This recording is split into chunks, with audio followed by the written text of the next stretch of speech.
there to contribute towards the development of Ghana and the Netherlands. Enjoy your business fair program. Thank you. Thank you very much. Thank you, Chief. Thanks a lot. Thank you very much. Yeah, okay. This is the first performance of the Chief. He will return a little bit later, and then he will be accompanied by Vincent Gambra. The next thing on the program is assigned to our keynote speaker, and I think it's handy that Mr. James introduces himself, and I'm sure you have an inspiring story to tell. Please come forward and a big applause for Mr. James. Okay, you need anything? No, I'm fine. Okay. I think I can blast my voice loud enough. Then I'll save the batteries. Sure.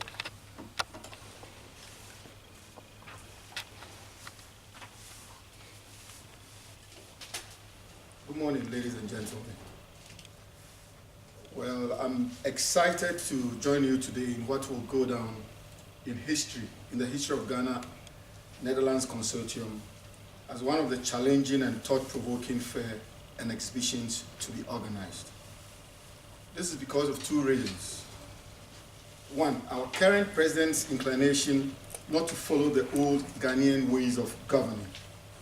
And two, the call on investors, especially Ghanaians living abroad, to partner with government in harnessing the resources the country has been endowed with.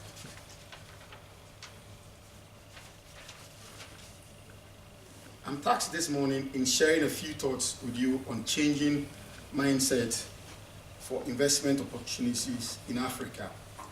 This theme is as important as it is productive. Change is necessary, but does not come easy. Changing our mindset about things we know and have heard about Africa makes things even worse. What we may miss in the midst of these conceptions are the formidable investment opportunities available for the likes of us converged in this auditorium. Indeed, we Africans need a paradigm shift, a change in thinking and attitude, inclining towards patriotism and a feeling for our fellow.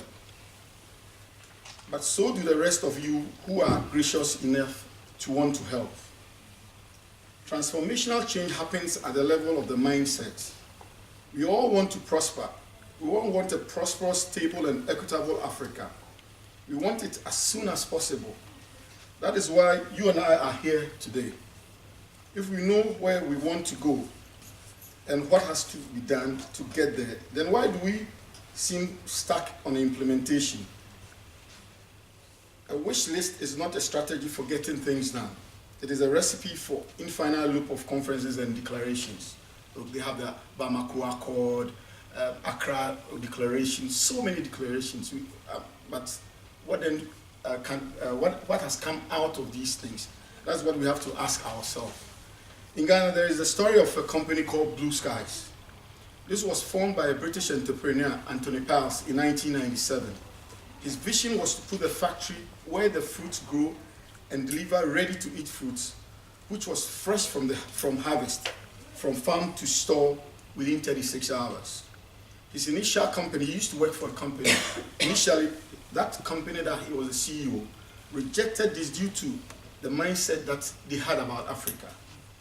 But he never gave up on us and started a new company. Today, his company is a household name, employing over 4,000 people and making export to other countries. And where I come from, that is my country, Ghana, if someone employs 4,000 people, trust me, it's like he's employing 30,000 people. Because you see, it's a chain.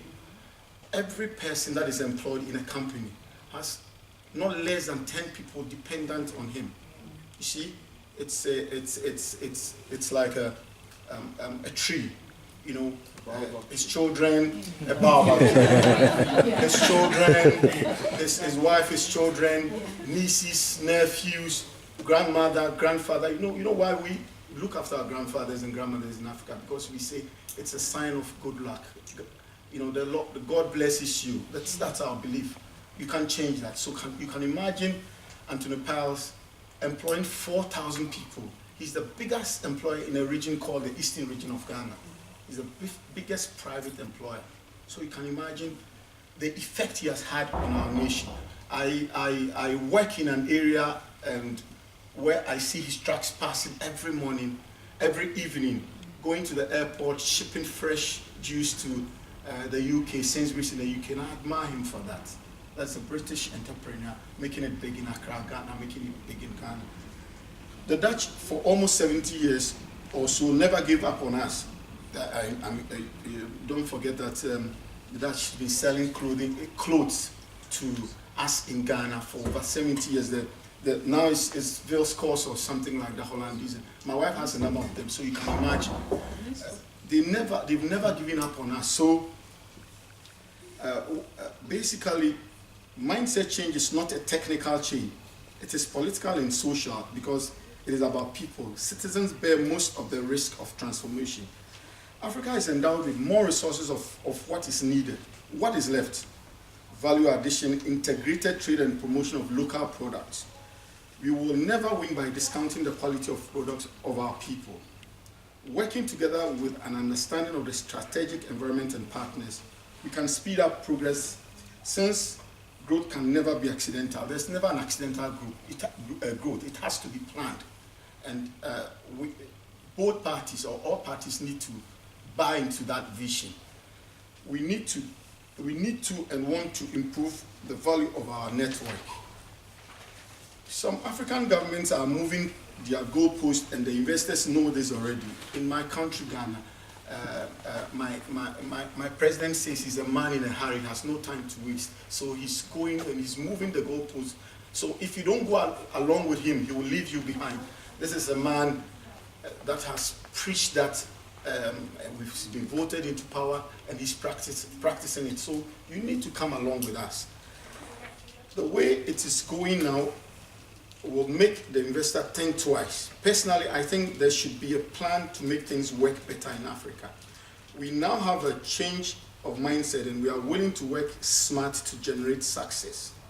We've started to avoid the culture of glorifying mediocrity. Look, last year, for our standard, an amazing bridge interchange was built in the heart of the city. Hitherto, there was so much traffic in there. But what happened? It's a good bridge, it's nice and everything, but then the government then tried to play politics with it, said it was like that now, the whole area has become like Dubai. Then there was a backlash. The modest farmer knows a thing or two about the world because the world is a global village now. So he sees things on TV, sees how Dubai looks like. So in Ghana, we have what we call a calling segment. And I'm being honest with you, if you are not careful and if you fall foul of the system, you'll be punched till your blood is finished and on radio in the mornings. And then these farmers started to call in and say, this is not Dubai, this is not this. Because the government then tried to use a modest achievement to glorify itself.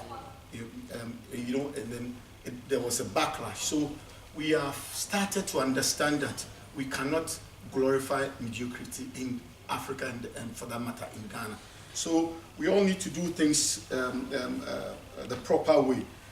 A lot of people are risk aversive and will not go into business unless they see someone prospering. But surely a true entrepreneur is a pathfinder. I run JL Holdings in Ghana. We employ over 500 people. We have it's a total holding company with JL Properties as part of the tree. That's our flagship, basically.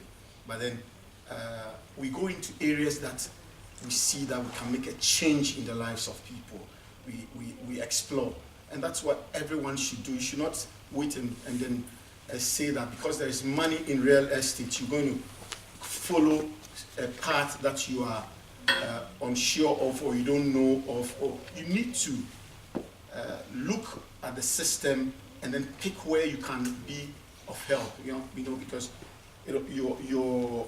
being in business in Africa, or for that matter in my country, Ghana, should also affect or be socially profitable to the people. Let's talk about the poultry. Look, I have colleagues who are importing from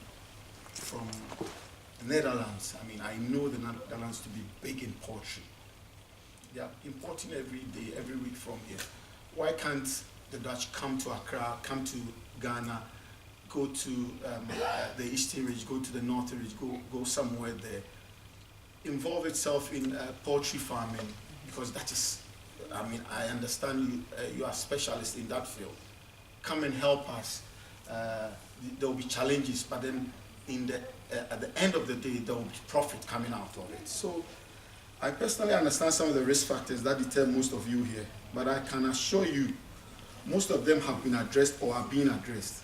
This includes government changing legislation regarding work permits, visa durations and of assignments or extended assignments.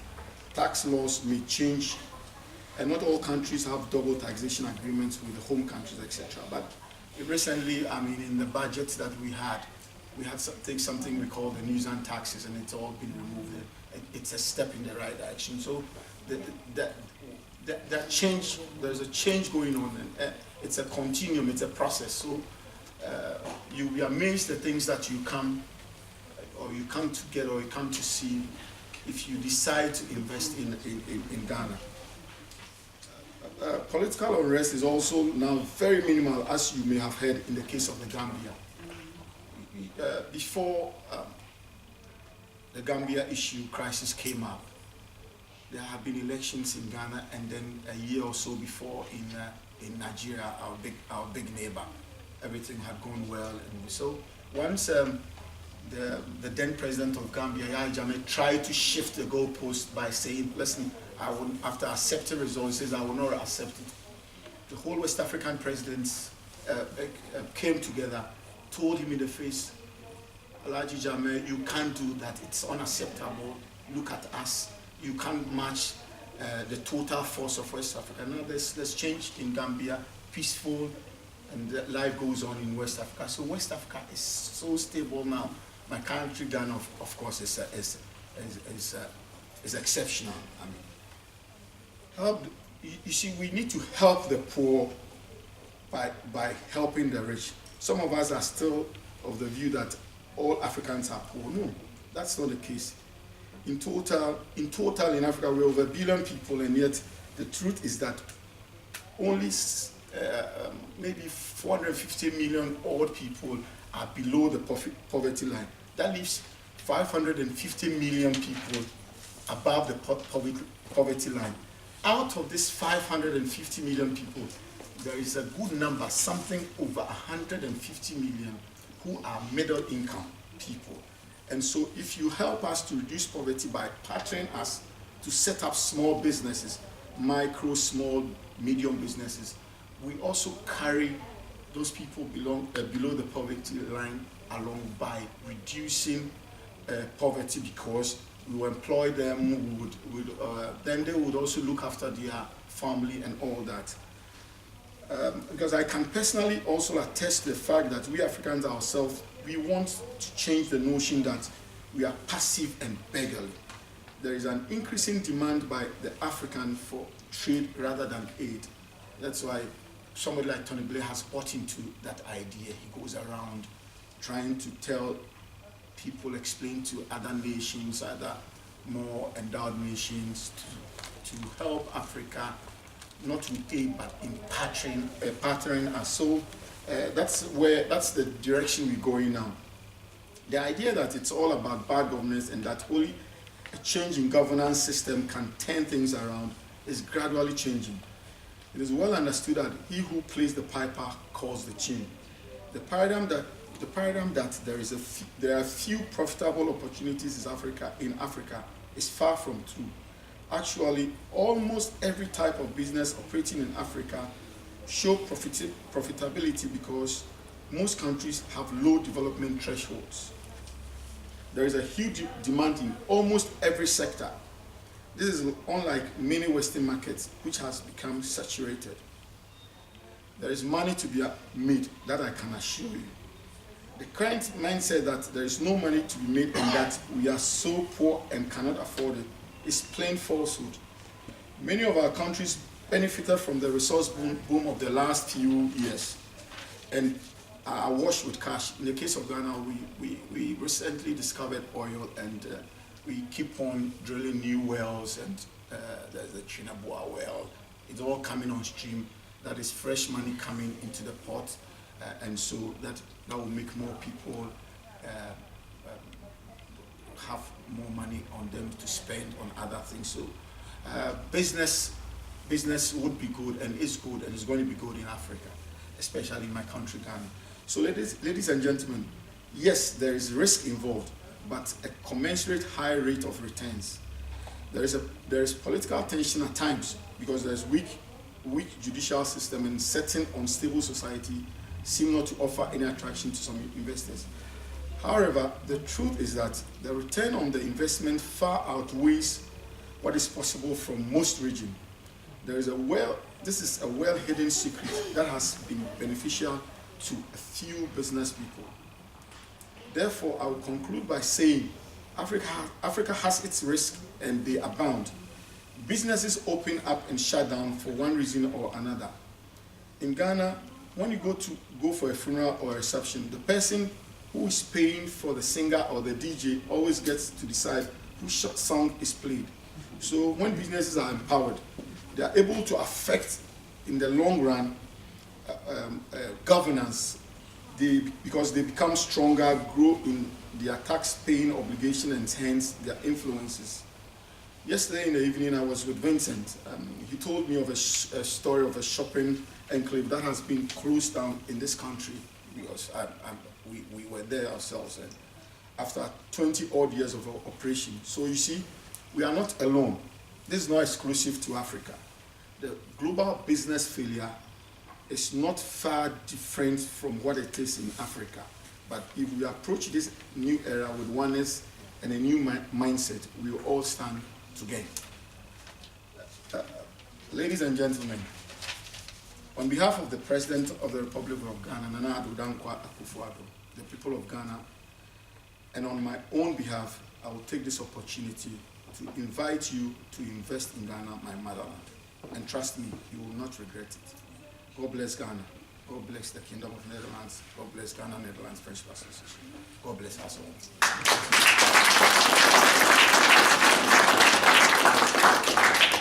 Thank you, Dr. James. Thank you so much. Thank you so much.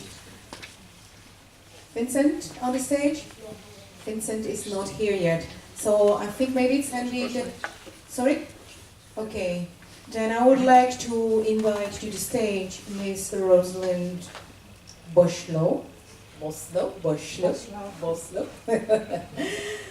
Rosalind Boslow is, we're going to have a roundtable discussion as I have on the program. So people is a Q&A. I prepared presentations, and then based on that people can ask questions. Okay, no problem. Rosalind is going to give a presentation on assistance, regulation, and subsidies for doing business in Ghana, and especially those 4 things that the Dutch government provides. Okay, well, I'll hand the mic to you. Rosalind Oslo. Hi, my name is Rosalind, as Angela introduced me. I'm very pleased to be able to give a presentation here. I'm coming from the Netherlands Enterprise Agency.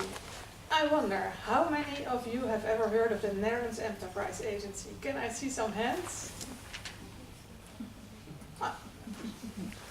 I've seen worse.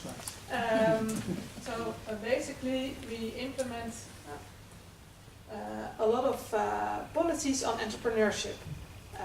And the part where I'm from is focused on international entrepreneurship. But I have, I think, a few thousand colleagues who are working on entrepreneurship in the Netherlands, in the field of energy, agriculture. We even have the Dutch Patent Office with us. But today I'll focus on the international part. For me it's interesting to know, because we have several instruments that are available for both Ghana and other countries, but the target group is a little bit different. So to get an idea of who's actually listening, could I maybe see hands of those that are companies that are in Ghana? Companies in Ghana. Okay. And then companies who are exploring, investing in Ghana or trading with Ghana. How many are there here?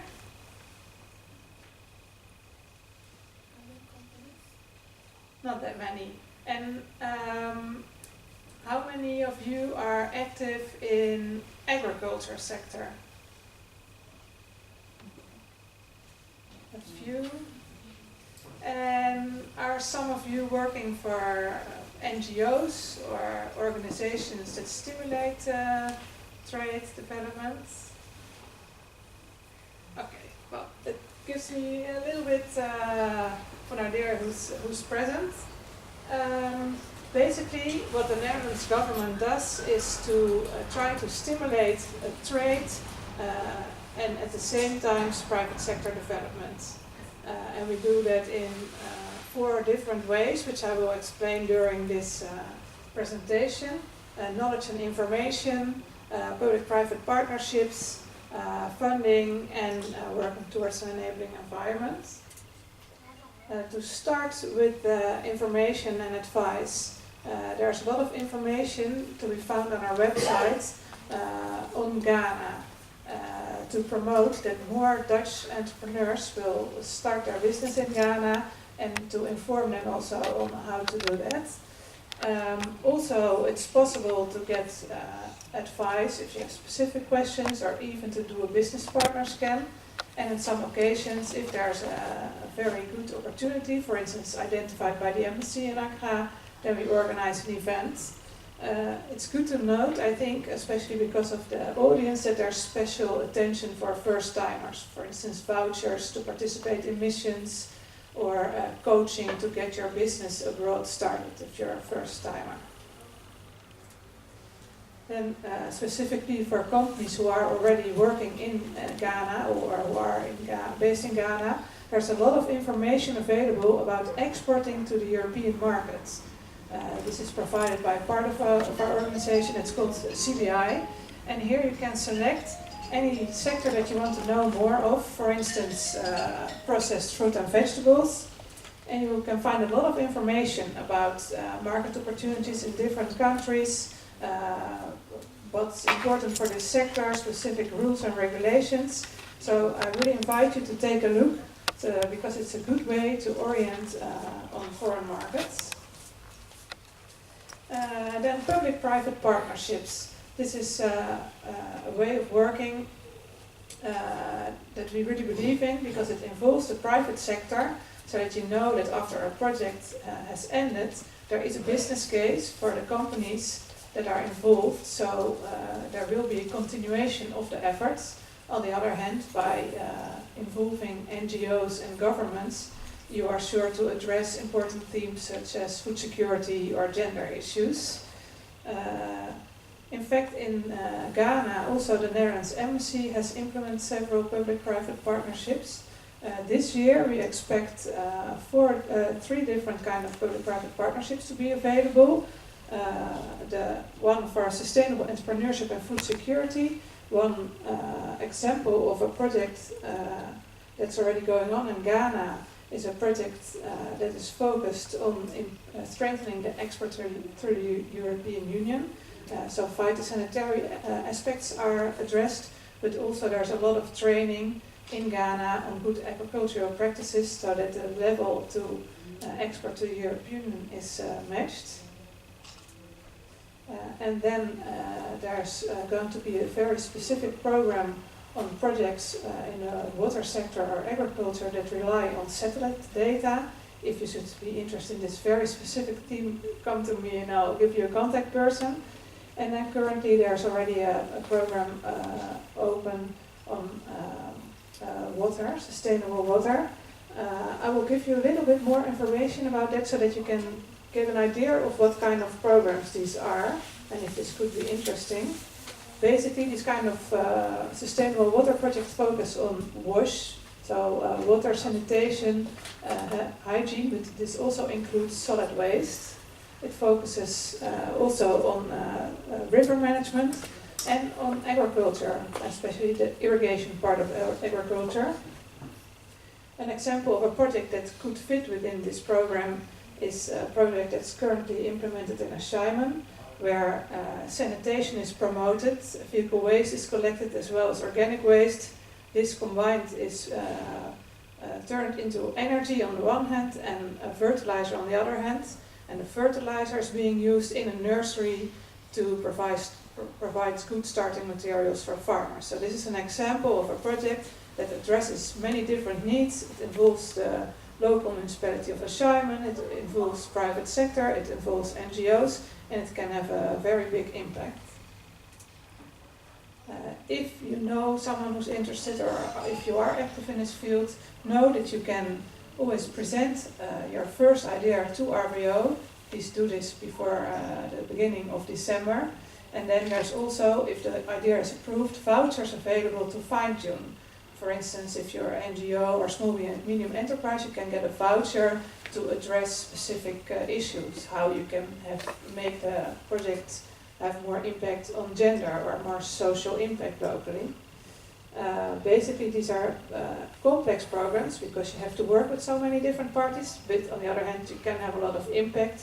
There's a subsidy available of 60% of the project budget, and this includes hardware as well as software. Then there's different kind of funding available. A lot of this type of funding is focused on getting Dutch entrepreneurs to invest in Ghana or trade with Ghana, and to also provide access to finance. I will explain briefly.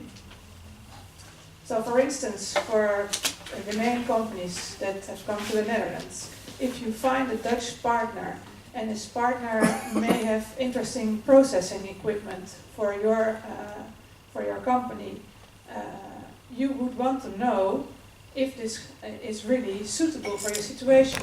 Just this Monday, I met a Ghanaian company who invested 50,000 euros in a machine from India, and already 3 months later it didn't work anymore.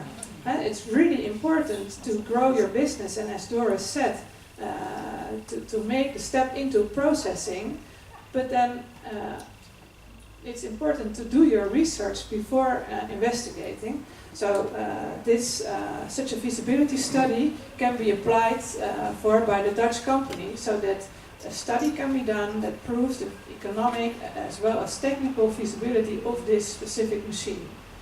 At the same time, maybe you are a Dutch company or will run into a Dutch company that wants to invest. Also for this, it's important to have a good business case, a good investment plan before making an investment decision, and therefore is also a subsidy available, so that a good business plan can be made before starting this investment.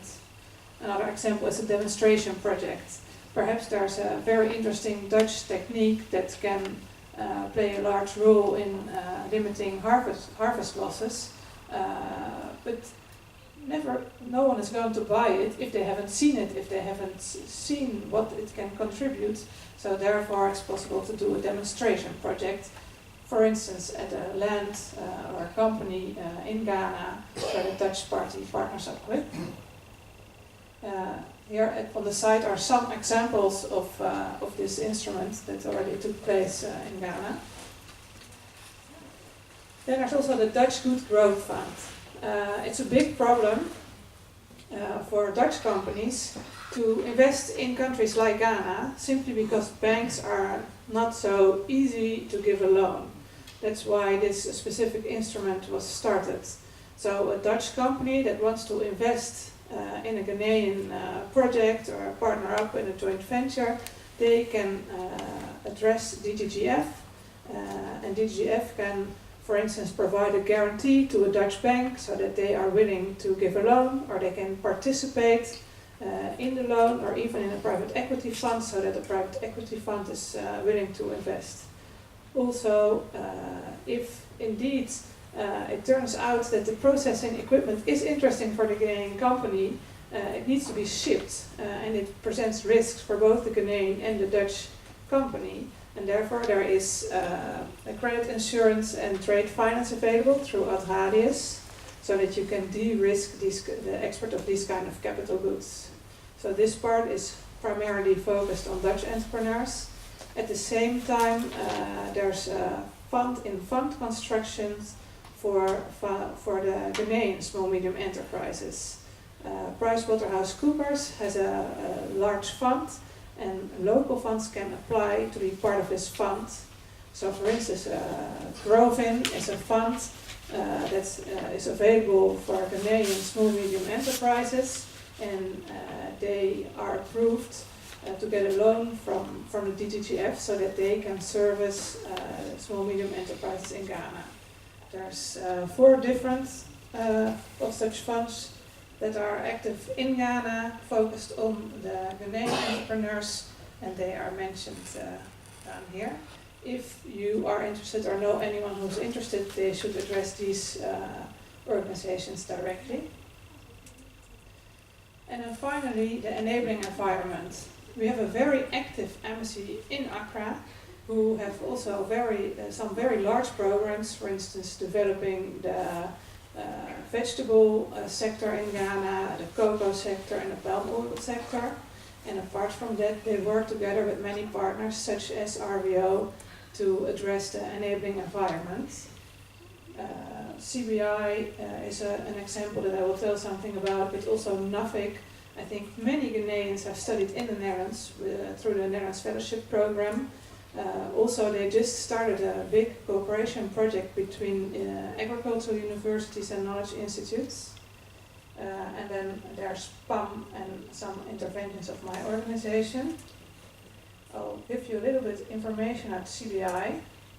There's 2 programs running in Ghana, one on fresh fruit and vegetables and one on natural ingredients. And what CBI does, they address the whole value chain.